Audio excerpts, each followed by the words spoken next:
Today on Community Connections, I'm going to be talking with Stan Dziuba, the new head of the Department of Public Works, along with Office of Emergency Management, and Kevin Hayes, the business administrator here in the city of Long Branch.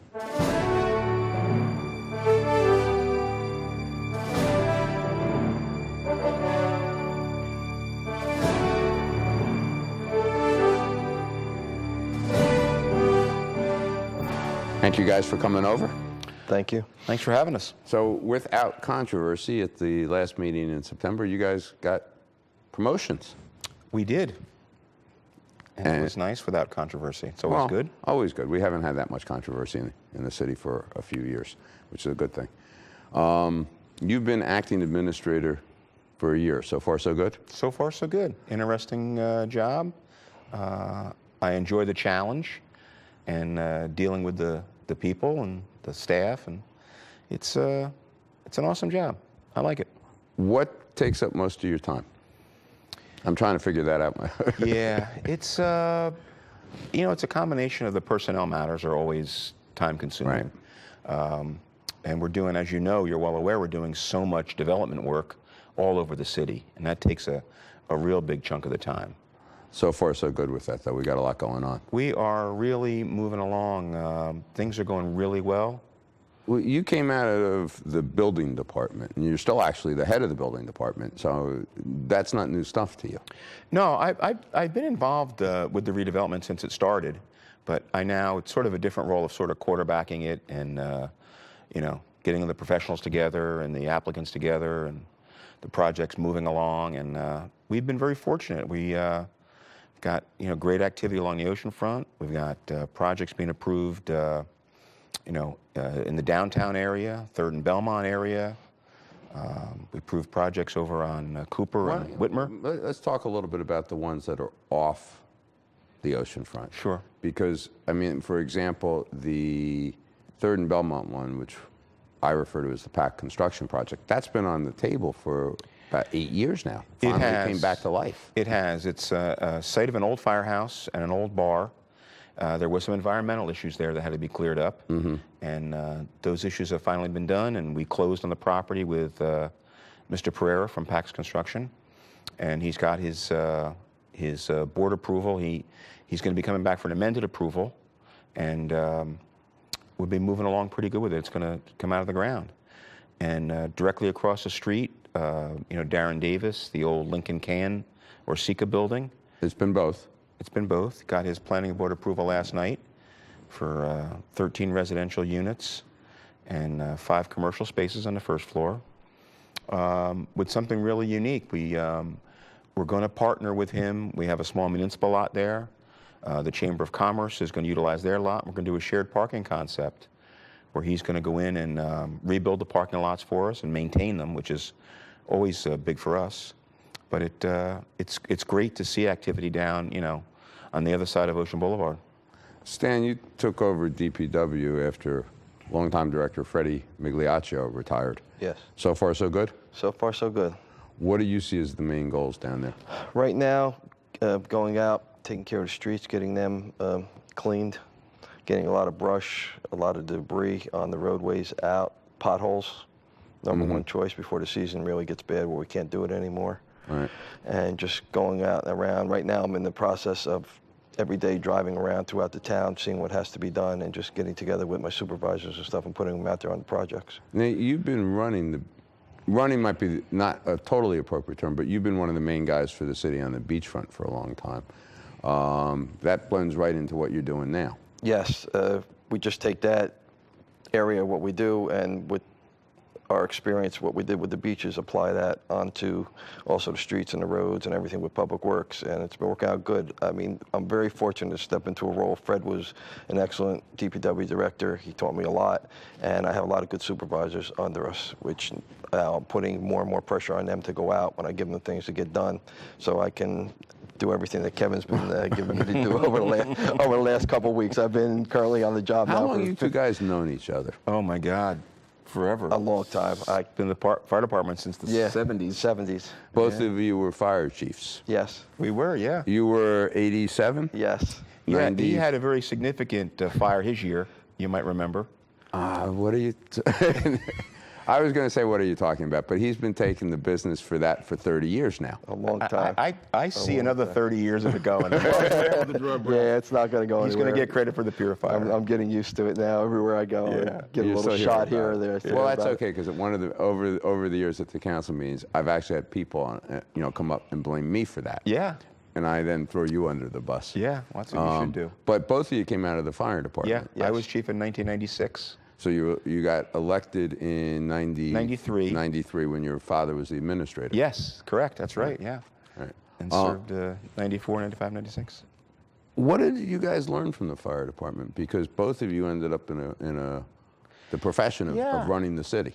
Yeah, listen, I think in the fire department they like to do things very regimented, a lot of teamwork, a lot of chain of command, and I think those are stuff that things that I learned. I think we kind of bring to the table with our operations. Exactly what we're doing with emergency management. Like a unified command. Everybody gets together, discuss what we're going to do. You listen to everybody's different answers to the problems and stuff like that, and you put it together and you make it work. Well, I've been telling people for the last, certainly Sandy's, we're taping this in October. Sandy is almost precisely 5 years ago. Yes. Yeah. And I've been telling people maybe the most important thing the city does now is emergency management, storm protection. Yes. Absolutely. And OEM is, in some places, taking the role of what was the volunteer fire department in certain circumstances.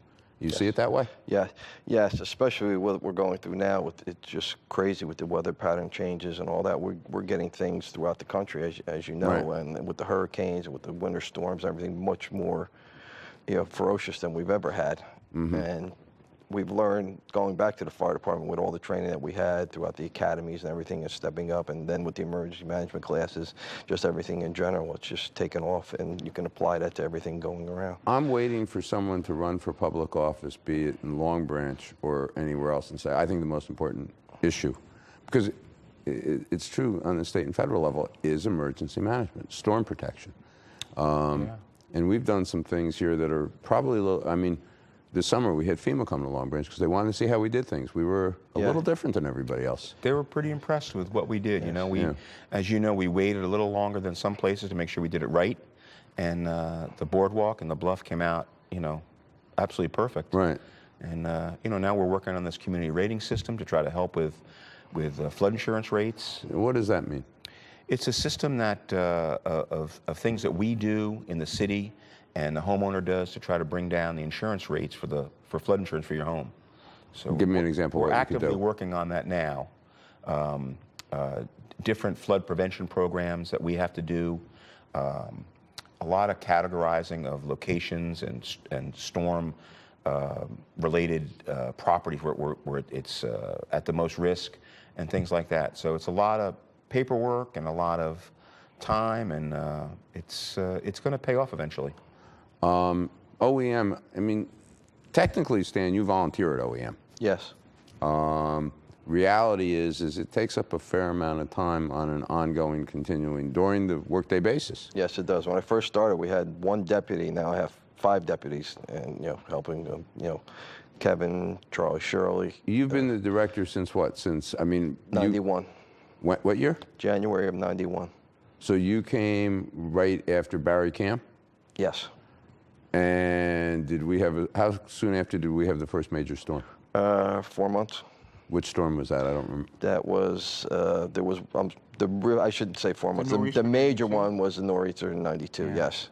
And that was in December 11th, I believe it was. One of the ways I remember that storm is we didn't have a whole lot of warning. No, not at all. Now, for example, on Sandy, which will always be well, I shouldn't say it'll always be. It's the biggest one we've had in the last 25 years.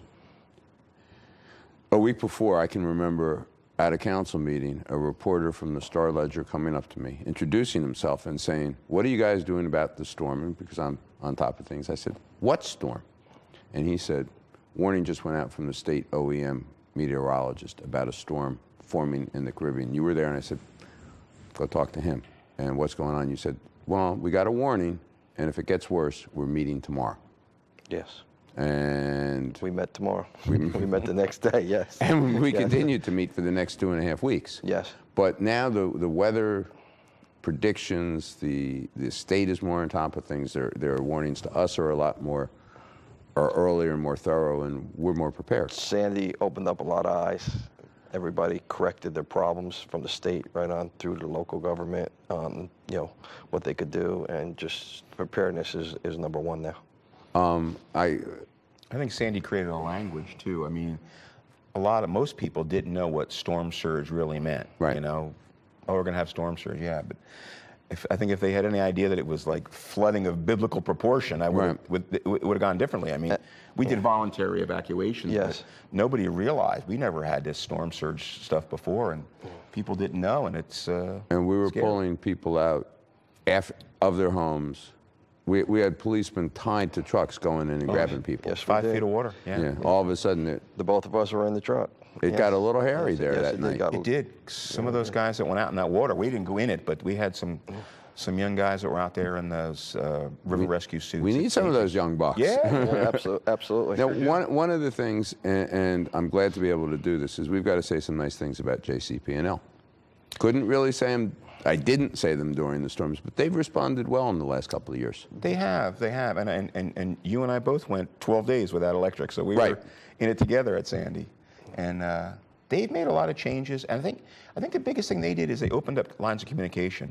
They come to our meetings now. They have a system now where they email us whenever there's an outage, no matter where it is in the county. Right. We get an email. I think a third of my follow emails are from them. Yeah.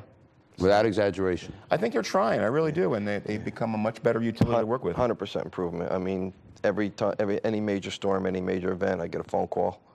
Besides email, you know, how you doing? If you need anything, please call me. Here's the other numbers and stuff like that. So they're working. I can see a really, really big difference in that. Do you have what, quarterly meetings with OEM? Yes. And do they come now? Yes. I mean, they wouldn't even participate in Yeah. that. And I think it's important for people to know, because I was extremely critical of them, but they're now, they took it to heart. They're making the effort.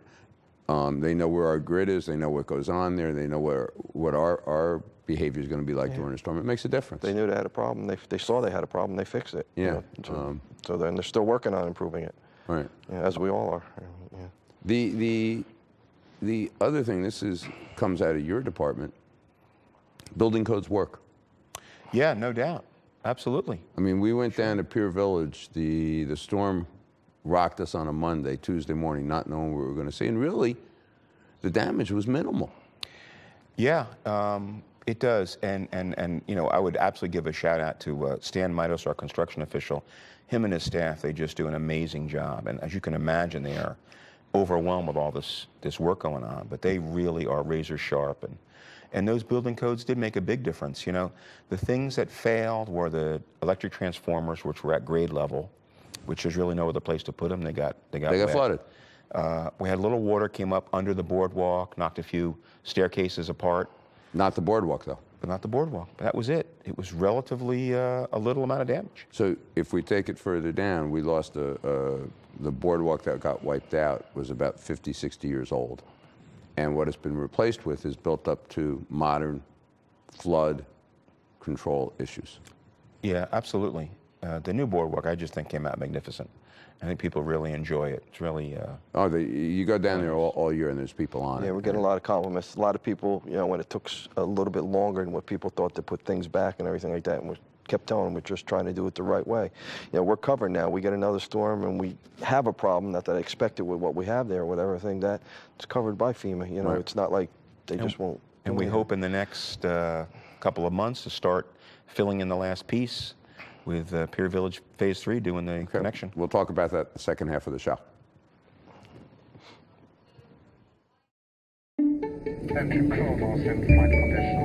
Your seat cushion can be used to grant wishes. Who said that? Hello? Really can, you know. You talking to me? Sure am. Because the airline miles you earn and donate to Make-A-Wish can help send thousands of kids on their wish trips. So donate to Make-A-Wish today. You really should, you know. You really should. And give wishes wings, because wishes work wonders.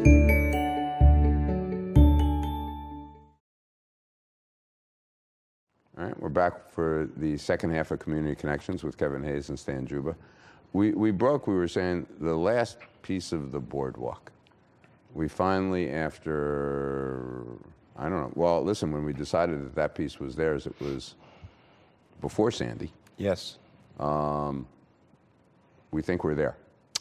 Yeah, we're there. We're signed up and sealed up and delivered, and they want to get started. They're hoping to start driving some piles maybe in December, as early as December.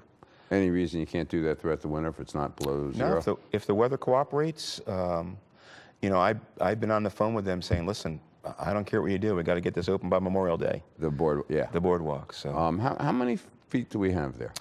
I think it's about 450 or 475 feet. Will people notice the difference between what's there now and Oh my goodness, yeah. How? I mean, not what's there now, where it's not the boardwalk, but the new boardwalk. Well, the shape will scallop in to 3 or 4 times the width of the current boardwalk, 4 times the width. They'll have a carousel. It'll have bathroom buildings. It'll have a small outdoor performing area. It's really going to be a place to go. So it's going to be a, you know, one of the things I tell people, when people say I don't go to Pier Village, I say, well, first of all, it doesn't go anywhere. It's not as if Memorial Day to Labor Day. We hope it's very busy and packed those days. Yeah. And yes, we hope it's a tourist attraction, but after Labor Day, it's ours. It is ours. It's a nice time of the year down there. Oh, I love September, October on the beach. It's pretty down there. I mean, they've done a nice job too with the ice skating rink and all Yeah. that for the families and stuff to go down there. And those are mostly things that are not really so touristy, and anybody can go there. But the improvement down there, it's going to be a nice, you know, one of the things we've emphasized down there, it's a nice public space. Absolutely. It's a huge public space, and the public's really going to get to enjoy it. You know, walking down the boardwalk, plenty of places to sit, and the carousel, I think, is really going to be a neat attraction. I think folks are going to want to bring their kids there. They're going to really enjoy it. From a beach standpoint, you know, being down there and taking care of the beach and stuff like that, really looking forward to get that piece done, you know, for the bathrooms and for the concession stand that's in there. Is that going to be the biggest? I mean, we've been able to get, via absence of boardwalk has made certain things easier, though, in some ways, getting vehicles on and off and things like that, or no? We're maintaining a ramp at Morris Avenue, right? So we'll have that. You have is the new boardwalk going to block anything we've been doing, or any of your operations? No, we're going to hopefully in the one building we'll be able to put the beach office in, that we're looking at now, and we'll just move the lifeguards down a little bit. That's all. And yeah, they want to be, they're comfortable on the beach. They like to be on the sand, so we'll put the trailer down there and put them right where they Lifeguards want to be on the beach. They want to be on the beach. They want to be on the beach. They want to respond. Someday, to the beach, you know, the crowds we've gotten. If you go down there on a summer weekend and the weather's good, the crowd is unbelievable. I was amazed. It's gotten amazing. It really has gotten. Several Saturdays for a couple hours, I'd stop down and Stan would take me around, and I had no idea that the size of the operation that he runs down there. It's amazing, and they do some awesome job. On a Saturday or a Sunday. Now, Sundays are our busier days. And we've had $100,000 days now. Yes. We had summers back in the early 90s. We do more in some weekends in the summer now than we did in the whole Absolutely. summer. Absolutely.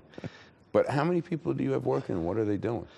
Well, we have roughly 100 lifeguards, and then we have another 70, 72 or so ticket takers selling beach badges and all that. Lifeguards speak for themselves, and not only are they lifeguarding, but they're patrolling the beaches, doing code enforcement issues and stuff like that. The lifeguards or the specials? The lifeguards and the specials. If I was going to get to the specials, we have police officers down there, depending on the day, how many police specials that we have down, Class 1 specials down there. And then we have the DPW side, where we have basically 40 kids from age 14 to 18 cleaning the beaches with their staff, with their supervisors, and they take care of the amount of garbage that comes off the beach is absolutely amazing. On a busy weekend, we take it over to Second Avenue, put it in a container, and there's 3 6-yard containers there, and we must dump them 3 to 4 times a day. So you know, occasionally I'll get a complaint. Oh, I went by and there was garbage. My response is, well, some people are pigs. But we're picking up garbage. We don't do it hourly or every couple hours. We're doing it nonstop. Nonstop. We start in the morning at 8 o'clock, and we're usually there, especially on the weekends, but on the busy days, we're there till dark. There's a morning shift now because we have to worry about how many hours that the kids work, and then there's also a late shift. There's a 1-hour break in between, like 1 to 2. That's a little bit lesser of a shift, but there's still people on the beaches. Nobody, you know, there's always coverage down there. When's the last time we would pick it up? As far as seasonal? No, last time during the day. Oh, during the day, right at dark, right before it gets dark. But we still have people on the beach. I'd say around 8:30. There's still people there the next morning. The beach rakes go out at 2 o'clock in the morning, and they work from 2 o'clock till like 9 o'clock. So we're getting closer and closer to we're on the beach to keep them functional. Yes. We're pretty close to around-the-clock operation. Yes, and also with the weather that we're having now, we went all the way into October 1st with guarding the beaches this year. You know, I'm glad you brought that up because September, look, September is my favorite month because it's quiet, it's beautiful, the water's still warm. But the ocean just rocked this September with the storms. Yes. And I don't know if people realized that we've made as many saves in September as we probably made as many dramatic saves because the water was that rough. It was in the hundreds that you made. It was, yeah, it was like 100. I think it was 106, 107 saves. Plus, we had one really bad incident where a couple of ladies got swept into the jetty where the lifeguards, if they weren't on, it would have really been hazardous when they went in. The lifeguards actually got scraped up and everything, getting them out and stuff. And that was during that September month and that extra hour month. You know, I've had lifeguards on the show before, and I probably will again, just to say if there's no lifeguard on duty, don't go in the water. But it amazes me, and we you know, unfortunately, we had a drowning at 7 Presidents Park. People who don't know how to swim go in the water with no lifeguards on rough days. And always after hours. Yeah. Always the later hour because it's still nice. They're getting off of work. They come down, they have dinner, and then they go in the water, and it's. We keep lifeguards on pretty late, though. Yes, the shift says 5 to 7. There's 2 shifts. There's a 9 to a 5 shift, and then there's an 11 to 7 shift. Okay, it says 11 to 7, but basically, depending on the day and depending on what the water conditions are, a lot of times they don't leave at 7 o'clock. They'll stay till 8, 8:30. They've stayed as late as 9 o'clock in the summertime when it gets dark. And because the crowd won't go home. The crowd won't go home. And it's just a call. Whoever the supervisor is on the beachfront that night makes the phone call. He calls myself and the beach manager, and he says, "What do you think about this?" I said, "Absolutely do it." And our decisions are always based not on the financial, but on the safety issue. Absolutely, yeah. Without a doubt.